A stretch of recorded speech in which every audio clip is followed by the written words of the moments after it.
Hello, Grubtribe podcast, webcast, Episode 4? videocast. Yeah, episode 4. And we're on Skype this time, so we're trying out Skype as opposed to Google Hangouts, and we've got EAT LBC stuff to talk about.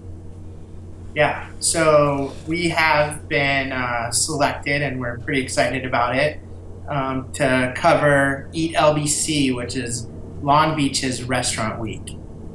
And if you haven't been up to Long Beach lately, it's a pretty historic, iconic place, and we got to see some ghosts or hear about some ghosts, and We did. hear about some old tales of Liz Taylor and one of her marriages, and then we moseyed on down to Second Street, and we had some great experiences there. And we've been working with a woman named Terry Henry, who has been very friendly and really fun to work with some of this stuff. So it's been a good experience. So I don't know, where do you want to start? You want to talk about our time down on Second Street? Yeah. Long Beach in general was surprisingly cool. I mean, it has the hip factor and the architecture and the oldness and the kind of the stinky, Mariner by the Sea feel to it, where the buildings are old, the carpet is, and the Art Deco and all that stuff is great. But they're doing a ton of turned up high-speed gourmet food in that scene that kind of pulls from the old nostalgia too. Yeah.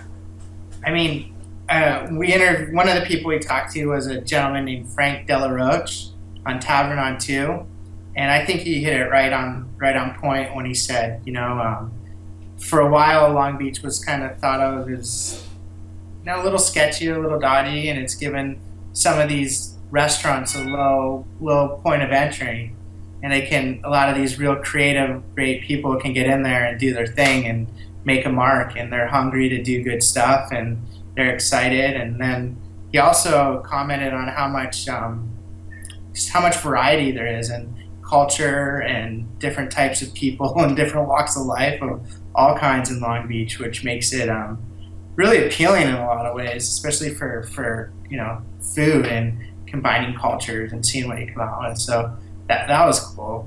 Cool coincidence. Tavern on Two, he was saying how they're hemmed in by Vietnamese and Chinese and Cambodian, actually. Cambodian, yep. Yeah.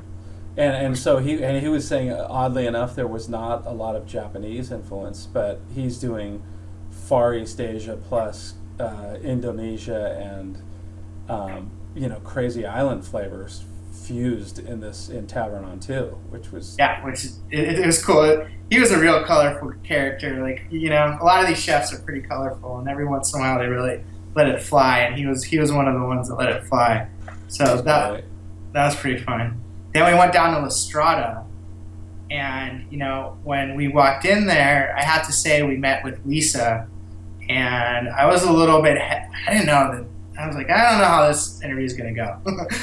She stepped a little mousy and I don't know, a little rattled, And we brought in our camera gear, and I'm like, I don't know about this. Yeah.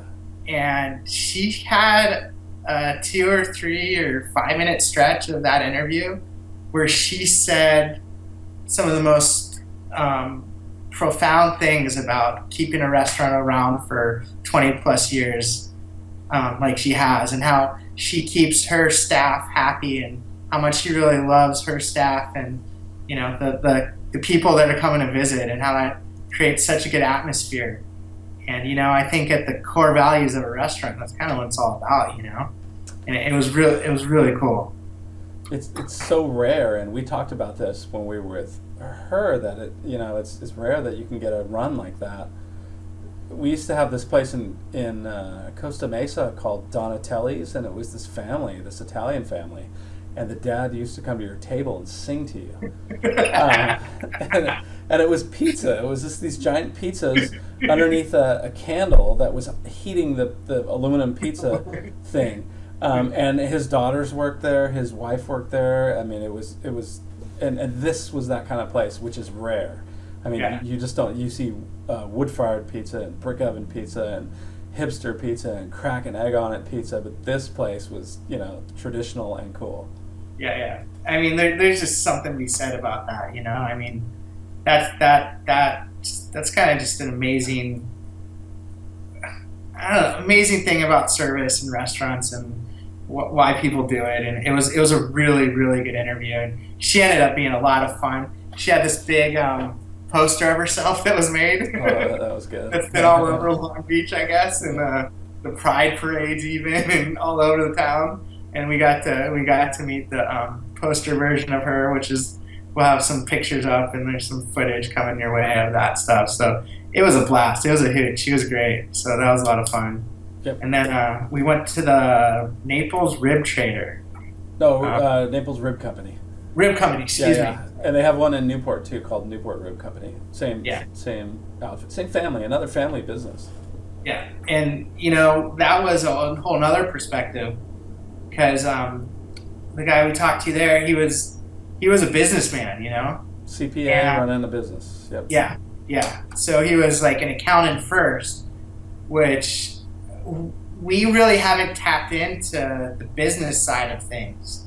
And you could tell, talking on him, how business oriented he was, and how the numbers mattered to him, and like in a restaurant, you kind of glorify the chef and the food and those the crazy nights and the boozing and all the fun stuff. You know what I mean? Somebody's got to control it behind the scenes. Totally. and one of the aspects of having a restaurant for 20 plus years is you got to make sure you got to cross your T's and dot your I's and make sure where everything's going. And I don't think a lot of these either chefs that are running, because some chefs actually have that sense to them, or restaurateurs or whoever's doing that. I mean, there's not a lot of profit margin in restaurants. So people that are running these things they're pretty slick business people, and I don't think they always get enough credit, Yeah, it reminds me of Craig down at Kaya and Laguna. He was the same way. He was like, no, it's not all roses and lollipops. It's just not that way. Been a lot of Band-Aids on a lot of dams for a long time until just trying to keep it from exploding. Exactly. Yeah. Yeah. So that was pretty cool. And then we went to another restaurant where I thought, I don't know what this is going to be like. It was a place called Cesars Bistro on PCH. And man, this was a great story. This is like the American dream story a little bit, I think. Yeah. Where there was a gentleman from Colombia, and his wife came to America, and they have some relatives here. But he had a few restaurants in Colombia, and he was a good chef and loves South American, and not Mexican, like South American cuisine. And he wanted to bring it to America. And he's pulling from like 5-6 different regions, and very different cuisines, but Spanish influence and local influence. I mean, meaning indigenous, kind of Aztec, Ecuadorian, Caribbean. I mean, he's doing crazy things with unique South American food.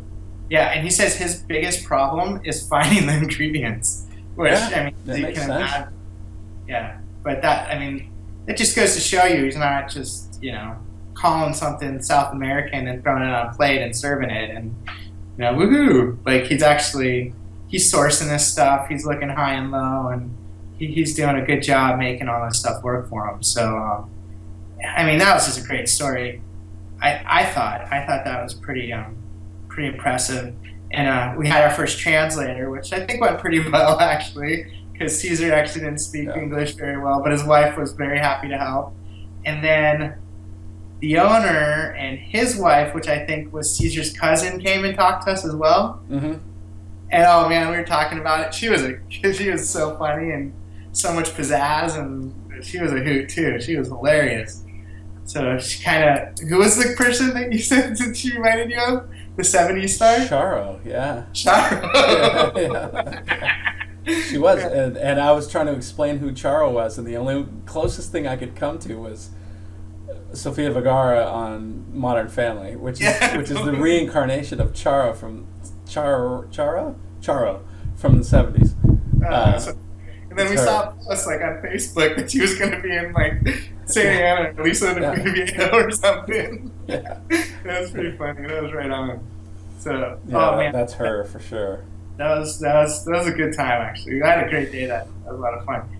They're having a launch party on Sunday too, which I think there's still a few tickets left for. So if you listen to this, we'll release this probably Thursday, hopefully. Yeah. So if you hear this on Thursday and want to try and get to the launch party on Sunday and try some of this food and meet some of these people, you should totally get on board. Go to eatlbc.com and they'll be happy to direct you to show you how to get a ticket and get to the launch party. And then the whole following week there'll be specials, and I think there's 60 plus restaurants that have signed up to in Long Beach. It might be 70 plus now. 70, yeah. I mean, who knew there were that many restaurants in Long Beach? You I know.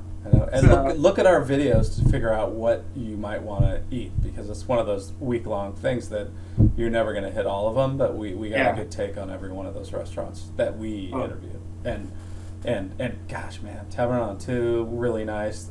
Bobo on Pine, Cesars. We hit some really cool places. Oh, we got to say the Lighthouse too. Lighthouse, yeah. Parker's Lighthouse. And Yeah. I mean, if you go there, you just look outside and it has just a beautiful view. Yeah, And- and the Sky Room has an incredible view. I mean, you're like above helicopters. You know, the Sky Room and Parker's Lighthouse, I since we've had those posts up, I've actually gotten comments or text messages from a lot of my relatives that are my father's age, that, but they're like, oh, I remember going there 20 years ago or like 15 years ago. Like, that's so cool. You guys did something with them, So these places are just, they're so iconic, and they're just There's nothing like the uniqueness of the location in both those cases. totally. It's hard to get that. You see the Queen Mary like right out the window, and the whole port there. It's really cool. And think about it. I mean, a lot of that seafood that it's coming in right there, like. Yeah. So I mean, we talked to Jim Tate, who is the chef at Parker's Lighthouse, and he's like, I get the best seafood around. Like, I mean, I walk down to the docks, like it's right there, Like, I don't care what anyone says. Like, I get a pretty close to first dibs on a lot of this stuff, Yeah.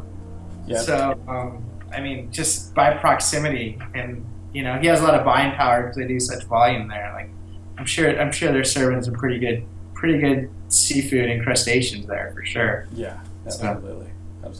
It's like he intercepts it before it goes to the Los Angeles markets. Totally, right? Yeah, there's a good feeling and there's a good spirit in Long Beach. I'm glad we did this, and I'm glad we're covering this. And I used to go there. I used to work in Huntington and live in Huntington, and we used to go up there mostly just to have drinks, like late nights, because a lot of our friends were college students and they live on 2nd Street, and we'd always have a blast. But to see the restaurant scene now up there, and I mean, it's really blowing up, and I think it's starting to do some doing some nice stuff, and I'm excited for Long Beach, and I'm excited to share this and be a part of it. So. Yep, it's like Long Beach is the ugly stepchild of LA, in the same way that Orange County is kind of the odd man out in Southern California. But you look hard enough and you find these places, and there's incredible eats. Dude, it's not that far away either. I know. I know. Both times it was 25 minutes. Like, I don't know. Yep. You can drive. We went Coast Highway too, and Coast Highway was quick. Yeah, super quick. Like, I mean, if you're driving from Newport to Tustin during dinner time, it takes you longer than that usually, True. The 55 will kill you. Long Beach. Yeah. The 55 to the 5 is going to nail you no matter what. You might as well go to LA or Long Beach. Totally. So anyway, cool. Yeah, it was super fun. Go to see EAT LBC, eatlbc.com, and don't forget to check out the videos on grubtribe.com. So talk to you soon. We got it. Stay hungry.